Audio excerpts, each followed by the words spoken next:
अस्सलाम वालेकुम, खुशामदीद, welcome to एनिमेलिया.pk। मैं हूं आपका वेट डॉक्टर फुरकान। मैं उम्मीद करता हूं आप सब लोग खैरियत से होंगे और दुआ करता हूं आप सब लोग ठीक रहें, खुश रहें और आपका पेट भी हेल्दी रहे।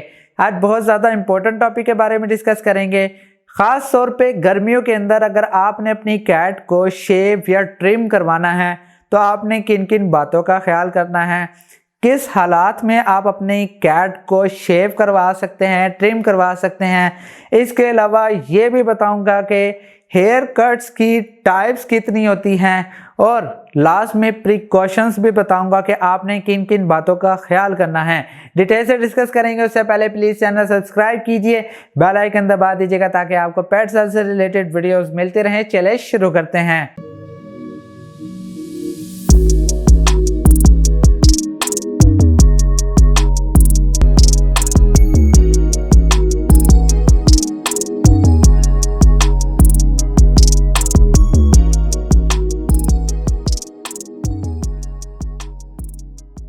फर्स्ट ऑफ ऑल, कुछ लोग कहते हैं कि आपने ट्रिम करवाना है, कुछ कहते हैं कि शेव करवाना है, लेकिन मैं इन बातों पर आपसे ज़्यादा डिस्कस नहीं करूँगा। लेकिन ये ज़रूर बताऊँगा कि आपने किन किन हालात में क्या करना है। फर्स्ट ऑफ ऑल, कुछ बीमारियाँ होती हैं जैसे कि फंगल डिजीज़ या फिर बैक्टीरियल हो सकती हैं या फिर जो भी एक्टोपैरासाइट की डिजीज़ हैं वो हो सकती हैं। इसमें आपने अपने पेट को ट्रिम ज़रूर करवाना है। First of all, fungal infection, इसके अलावा एक डिजीज़ है इम्टिगो, उसमें भी आपने ट्रिम करवाना है नेक्स्ट स्केबीज में। और इसके अलावा अगर आपकी कैट को कोई मैट्स वगैरह बन जाए तो तब आपने उसको ट्रिम या शेव ज़रूर करवाना है। अब हेयर कट्स की टाइप्स कितनी होती हैं? बेसिकली पाकिस्तान में 4 हेयर कट्स को ज़्यादा प्रेफर किया जाता है, जो कि ज़्यादातर लोगों को नहीं पता होगा कि हेयर कट्स कि इस टाइप को क्या कहते हैं। फर्स्ट जो हेयर कट है वो होता है लाइन कट, जो कि ज़्यादातर लोग पसंद करते हैं। तकरीबन 90% से भी ज़्यादा लोग लाइन कट ही करवाते हैं। आपका जब बिल्ला या बिल्ली शेर की तरह निकल आती है खूबसूरत सी, जिसमें अगली और पिछली टांगों के कुछ कुछ बाल छोड़ दिए जाते हैं और इसके अलावा जो सर वाले बाल हैं वहाँ से छोड़ दिया जाता है, इसको हम कहते हैं लाइन कट। इसके अलावा जो सेकंड कट है वो है कॉम कट।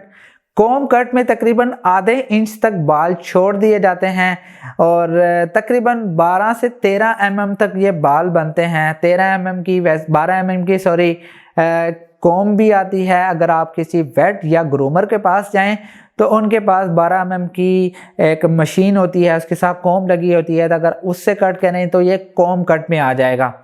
और तकरीबन 26 mm 1 इंच में होता है, तो अगर आप आधे इंच का करवाएं तो तकरीबन ये 13 mm तक बनता है।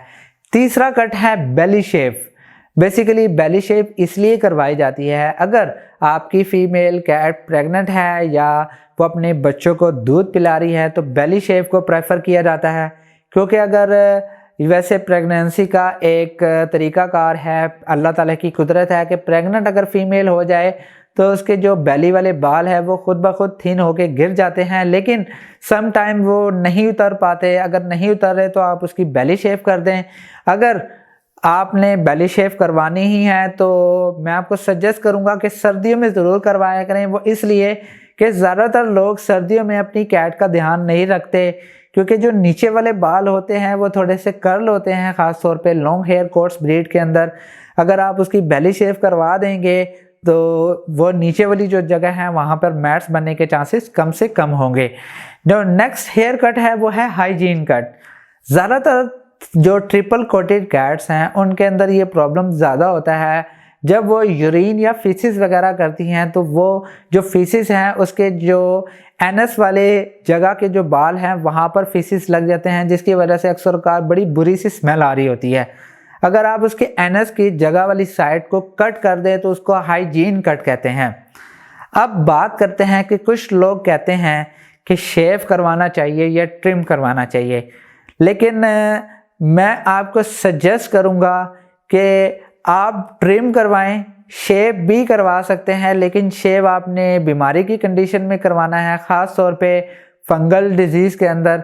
अगर आप शेव करवा रहे हैं, क्योंकि कुछ मेडिसिन ट्रॉपिकल जो एंटी फंगल मेडिसिन हैं वो लगानी होती हैं, तो इस कंडीशन में आपने उसको टोटली शेव करवा देना है, यानी तकरीबन 1 से 2 mm तक उसके बाल रहेंगे। अगर आप ट्रिम करवाना चाहते हैं तो तकरीबन उसके 4 या 5 इससे ज़्यादा mm तक बाल रहेंगे, वो उसकी जो स्किन है वो नहीं नज़र आ रही होगी। कुछ लोग कहते हैं कि शेव नहीं करवाना चाहिए कि उसके जो स्किन है उस पर इफ़ेक्ट आता है। अरे भाई, ज़्यादातर कैट्स इंडोर ही होती हैं, आपने घर के अंदर ही रखनी है, तो कैट्स को कोई मसला नहीं होता। हो सकता है कि उसके जो सनशाइन है, धूप है, उसकी वजह से थोड़ा बहुत मसला हो, लेकिन ज़्यादातर चांसेस नहीं होते। अगर आप उसको घर में रखना चाहते हैं, बेशक शेव करवाएं, कोई मसला नहीं है, आप इजीली शेव करवा सकते हैं और इसमें आपको कोई घबराने की बात नहीं है। अब आपने क्या क्या चीज़ों की एहतियात करनी है। अगर आप अपने एनिमल को शेव करवाना चाहते ही हैं तो फर्स्ट ऑफ ऑल आपने उसको स्प्रे करना है, यानी उसको हफ्ते के अंदर उसको एक दफ़ा उसको पायोडीन स्क्रब से ज़रूर बात दें ताकि उसको स्किन को कोई मसला ना हो। नेक्स्ट, इसके अंदर ये एहतियात है कि अगर आप अपने एनिमल को शेव या ट्रिम नहीं करवाते तो फ्लीज या कोई मैट्स वगैरह बन जाते हैं, तो उस कंडीशन में आपने अपने एनिमल को शेव या ट्रिम करवाना ही करवाना है। ख़ास तौर पे अगर फ्लीज आ जाती हैं, जो लॉन्ग हेयर कोट्स ब्रीड्स हैं उनके अंदर अगर फ्लीज आ रहे हैं तो सम टाइम नहीं पता चल सकता है, तो इसलिए रिकमेंड किया जाता है कि आपने उसको जो शेविंग या ट्रिमिंग है वो करवानी है।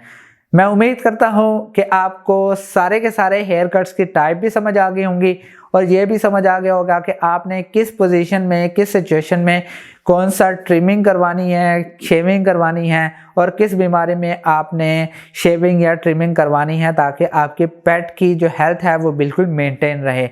मैं उम्मीद करता हूं कि आपको वीडियो पसंद आई होगी। अगर आपका कोई क्वेश्चन है या आप मुझसे कुछ पूछना चाहते हैं तो मुझसे कमेंट में भी पूछ सकते हैं और आप animalia.pk इंस्टाग्राम पर आप मुझसे वहाँ पर भी पूछ सकते हैं। मैं उम्मीद करता हूँ कि आपको वीडियो पसंद आई होगी। अगर पसंद आई तो प्लीज़ लाइक कीजिए, शेयर कीजिए और प्लीज़ इस चैनल को ज़रूर सब्सक्राइब कीजिएगा। नेक्स्ट वीडियो में मिलते हैं। खुदा हाफिज़।